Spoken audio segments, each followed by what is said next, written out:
Welcome to allrounder siblings. कैसे हैं आप सब? आई होप आप सभी अच्छे होंगे। आज हम करने वाले हैं history ICSE board class 7 chapter number 7। ठीक है, foundation of the Mughal empire, जिसमें हमने बाबर, शेरशाह सूरी, हुमायूं इन सब के बारे में पढ़ा था। वो चैप्टर हमारा कंप्लीट हो चुका है 2 पार्ट्स में। प्लेलिस्ट सेक्शन में आप जाकर देख सकते हैं। ठीक है, और आप सिंपली सर्च भी करेंगे तो भी आपको मिल जाएगी। चलिए लेक्चर स्टार्ट करते हैं। इस लेक्चर में हम उस चैप्टर की exercises and question answers cover करेंगे, जिसमें आपके tick the correct answers, fill in the blanks, matchings, true or false, question answers, give reasons, and lastly we will do picture study. So let's start. Video को जरूर like कीजिएगा, share कीजिएगा और channel को subscribe करना ना भूलें। Comment भी करके बताइए आपको वीडियो कैसा लगा। Who constructed the Grand Trunk Road? ठीक है, करेक्ट ऑप्शंस का फर्स्ट है ग्रैंड ट्रंक रोड किसने बनवाई थी? हुमायूं, बहादुर शाह, शेरशाह, बाबर। शेरशाह इसका करेक्ट आंसर है। शेरशाह ने ग्रैंड ट्रंक रोड बनवाई थी। When was the Battle of Chanderi fought? Battle of Chanderi, Chanderi का जो युद्ध हुआ था वो कब हुआ था? 1527 में, 1528, 1529, 1530। तो 1528 में हुआ था। Babur fought the first battle of Panipat against, Babur ने पानीपत की पहली लड़ाई किसके अगेंस्ट लड़ी थी? इब्राहिम लोदी, बहादुर शाह, राणा संगा, शेरशाह सूरी। तो इब्राहिम लोदी के against first battle of Panipat हुआ था, बाबर का और इब्राहिम लोदी का हुआ था। Who invited Babur to invade India? India पर आक्रमण करने के लिए बाबर को किसने बुलाया था? Genghis Khan, Timur, Ibrahim Lodi और दौलत खान। तो दौलत खान ने बुलाया था। What was the real name of Sher Shah? Sher Shah का रियल नेम क्या था? कमरन नसीरुद्दीन, फरीद खान, अस्करी। तो फरीद खान इसका सही आंसर है। चलिए आगे देखते हैं। अब आते हैं हमारे fill in the blanks, जिसमें फर्स्ट है Babur's eldest son assumed the title of Humayun which means dash. Babur का जो सबसे बड़ा बेटा था, मीनिंग क्या होता है? फॉर्चुनेट, यानी कि किस्मत वाला। Humayun reconquered the throne of Delhi in, Humayun ने दिल्ली का सिंहासन फिर से अपने अंडर कर लिया कब? 1555 में।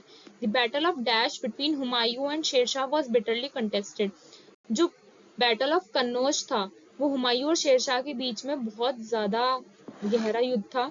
Sher Shah ruled Delhi for dash year, Sher Shah ने दिल्ली पर सिंहासन किया कितने साल के लिए? 5 साल के लिए किया था बस। ठीक है, फिल इन द ब्लैंक्स हो गए। हम करते हैं मैच द फॉलोइंग्स। 1526 सीई में क्या हुआ था आपका? फर्स्ट बैटल ऑफ पानीपत हुआ था। 1539 सीई में क्या हुआ आपका? बैटल ऑफ चौजा हुआ था।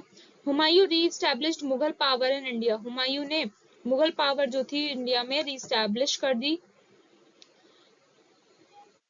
1555 सीई में, मुगल पावर आ जाती है फिर से। Babur won victory due to, Babur जीत जाता है किस वजह से? यूज ऑफ आर्टिलरी, बाबर ना आता था। आर्टिलरी होती है आपकी लार्ज गन्स को बोलते हैं, तो वो बाबर को यूज करने आते थे जो इंडिया में यूज करने नहीं आते थे, इसी वजह से बाबर जीत जाता है। Ibrahim Lodi was defeated in first battle of Panipat, Ibrahim Lodi को हरा दिया जाता है फर्स्ट बैटल ऑफ पानीपत में। Bahadur Shah, Bahadur Shah was ruler of Gujarat, Bahadur Shah कौन था? गुजरात का रूलर। अब आते हैं आपके true and false. The first battle of Panipat decided once for all the fate of the Lodi dynasty, जो फर्स्ट बैटल ऑफ पानीपत था वो जो डिसीजन था वो Lodhi, yes true. The battle of Khanba was fought between Rana Sanga and Babar, जो battle Rana संगा और बाबर के बीच में हुआ था, yes true. Babur introduced many new reforms for the administration of his new empire in India, Babur ने बहुत सारे नए नए रिफॉर्म्स इंट्रोड्यूस करवाए ताकि उसके इंडिया में जो उसका नया एम्पायर हो रहा है उसका एडमिनिस्ट्रेशन अच्छा हो सके। False. Humayun died in 1550 CE, Humayun का जो मृत्यु हुई थी 1550 सीई में हुई थी। False. Sher Shah build the grand trunk road, Sher Shah ने ग्रैंड ट्रंक रोड बनवाया था, yes it is true. I hope आपको चैप्टर अच्छे से समझ में आया होगा, यहाँ तक भी अच्छे से समझ में आ रहा है। आगे बढ़ते हैं, अब करते हैं हम question answers. Why was the first battle of Panipat fought, Panipat की जो पहला युद्ध हुआ था वो क्यों लड़ा गया और उसके रिजल्ट्स क्या थे? First battle of Panipat was fought इसलिए लड़ा गया because Daulat Khan invited Babur to invade India, क्योंकि दौलत खान ने बाबर को बुला लिया था ताकि वो इंडिया पर आक्रमण कर सके। रिजल्ट्स क्या थे इस बैटल के? सल्तनत खत्म हो जाती है, ठीक है, और मुगल एम्पायर स्टार्ट हो जाता है। ठीक है, दिल्ली सल्तनत खत्म हो जाती है, उसका एंड आ जाता है और मुगल एम्पायर स्टार्ट हो जाता है। नेक्स्ट है what were the reasons for Babur's victory in the first battle of Panipat, जब फर्स्ट बैटल ऑफ पानीपत हुआ था उसमें बाबर जो जीत गया था उसके क्या रीजंस थे? बाबर किस वजह से जीत गया था? सो आंसर है आपका the reasons for Babur's victory are as follows. Babur की जीत के रीजन क्या था, क्या थे? He had used artillery which was unknown to Indians. उसने आर्टिलरी का यूज किया था, ठीक है, लार्ज गन्स का यूज किया था जो इंडियंस को जिसके बारे में पता भी नहीं था। His army was better train and his cavalry was also superior. उसकी आर्मी को भी अच्छे से ट्रेन किया गया था और उसकी कैवलरी भी बहुत सुपीरियर थी।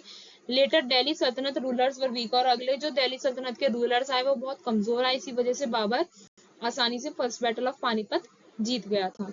नेक्स्ट क्वेश्चन है what difficulties did Humayun face on the beginning, when and how did he reconquer India.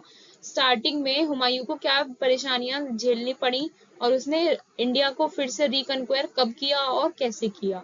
After ascending the throne, throne मिलने के बाद, सिंहासन मिलने के बाद, he found himself around by surrounded by rivals. उसने देखा कि उसे चारों तरफ से उसके दुश्मन खड़े हैं। The Afghans and Rajput want to drive Mughal empire again. Afghans और राजपूत चाहते थे कि मुगल एम्पायर उन्हें मिल जाए फिर से। Bahadur Shah was also extending his territories. Bahadur Shah भी अपनी टेरिटरीज बढ़ा रहा था। Humayun's own brothers were hostile towards him. Humayun के जो खुद के भाई थे वो भी उसके अगेंस्ट थे, ठीक है। आफ्टर लूजिंग द थ्रोन, ये सभी परेशानियां देखनी पड़ रही थी, ठीक है। और थ्रोन गंवाने के बाद जब उसको वो पोजीशन से अपनी से हट जाता है, ही लेफ्ट टू पर्शिया, वो पर्शिया चला जाता है, where he gathered a Persian force, जहां पर वो अपनी एक पर्शियन फोर्स बना लेता है और काबुल और कंधार को रिकंक्वायर कर लेता है। और मीनवाइल उसी टाइम पर क्या होता है, शेरशाह मर जाता है और उसके सक्सेसर्स जो आते हैं ना उसके बाद, शेरशाह के बाद, वो बहुत वीक और इनएफिशिएंट होते हैं, ठीक है। और 55 सीई में क्या होता है, हुमायूं दिल्ली को रिकंक्वायर कर लेता है और वो फिर से राजा बन जाता है। नेक्स्ट क्वेश्चन है why Sher Shah known as good administrator. Sher Shah को गुड एडमिनिस्ट्रेटर क्यों बोला गया, गुड मैनेजर क्यों बोला जाता है? Because he introduced many reforms for his subjects. क्योंकि उसने रिफॉर्म्स जो करवाए थे शेरशाह ने, वो अपने सब्जेक्ट्स के लिए यानी कि अपने लोगों के लिए करवाए थे। वो एक बहुत ही लिबरल और सेक्युलर रूलर था। who did not discriminate between his subjects, जिसने अपने सब्जेक्ट्स के बीच में कोई डिस्क्रिमिनेशन नहीं किया। he worked towards the welfare of his subjects both Hindus and Muslims। उसने अपने सब्जेक्ट्स के वेलफेयर के लिए काम किया, चाहे हिंदू हो चाहे मुस्लिम हो। अब आते हैं हमारे गिव रीजंस, यही क्वेश्चन आंसर्स थे। अब हम करते हैं गिव रीजंस, जिसमें सबसे पहला है Sher Khan was able to strengthen his position in Bengal and Bihar. Sher Khan अपनी पोजीशन स्ट्रेंथन कर पा रहा था। शेर खान में इतनी काबिलियत थी कि वो अपनी पोजीशन को बंगाल और बिहार में स्ट्रेंथन कर सके, बढ़ा सके। क्यों? क्योंकि because he personally supervise the recruitment and training of a soldiers who had to maintain strict discipline. क्योंकि वो पर्सनली अपने सोल्जर्स को ट्रेन करता था, ठीक है, और उन्हें अपने आप ही रिक्रूट करता था, अपने आप ही उन्हें चूज करता था, पर्सनली सारे काम करता था, सोल्जर्स अपनी आर्मी खुद बनाता था और उन्हें स्ट्रिक्ट डिसिप्लिन बंगाल और बिहार में भी अपनी पोजीशन को क्या कर सके, बढ़ा सके। नेक्स्ट है Farid Khan came to be known as Sher Khan. Farid Khan को शेर खान क्यों बोला गया, आपको ये रीजन देना है। ड्यूरिंग हिज एम्प्लॉयमेंट, उसे इसलिए बोला गया क्योंकि जब वो बिहार के रूलर के अंडर काम करता था ना, एम्प्लॉयड था, he killed a tiger single handedly. उसने एक टाइगर को एक ही हाथ से मारा था, इसीलिए उसे शेर खान बोला गया। ये हो गए हमारे गिव रीजंस। अब आते हैं हमारी पिक्चर स्टडी। ये आपको पिक्चर दी हुई है, इसमें सबसे पहला पूछ रहा है आइडेंटिफाई दी पिक्चर। ये पिक्चर क्या है? It is the tomb of Sher Shah Suri. Tomb है शेरशाह सूरी का। वेयर इज इट लोकेटेड, ये कहाँ पर लोकेटेड है? सासाराम बिहार में। हु बिल्ट इट, किसने इसे बनाया? शेरशाह सूरी ने इसे बनाया। गाइज ये चैप्टर भी हमारा यहाँ पर कंप्लीट।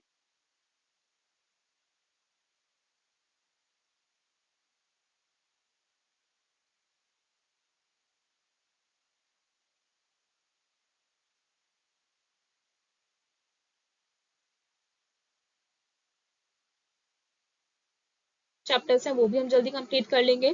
फिजिक्स कंप्लीट हो गई है हमारी, केमिस्ट्री कंप्लीट हो गई है, बायोलॉजी भी कंप्लीट हो गई है, वैल्यू एजुकेशन भी कंप्लीट हो गई है, हिस्ट्री हमारी चल रही है, सिविक्स भी करेंगे और उसके बाद हम ज्योग्राफी भी स्टार्ट करेंगे। और 8th क्लास की सीरीज भी हमने स्टार्ट कर दी है, जिसमें वैल्यू एजुकेशन हमारी कंप्लीट हो चुकी है और बायोलॉजी का फर्स्ट चैप्टर भी कंप्लीट हो चुका है। तो वीडियो को ज्यादा से ज्यादा शेयर कीजिए ताकि बच्चों को भी बेनिफिट्स मिल सके, ठीक है। हम आपसे कोई फीस चार्ज नहीं कर रहे हैं, सिर्फ आपसे एक लाइक, शेयर और कमेंट मांग रहे हैं, ठीक है। इतना तो आप फीस के रूप में हमें दे सकते हैं, ठीक है। मिलते हैं नेक्स्ट वीडियो में नेक्स्ट लेक्चर के साथ। Thank you.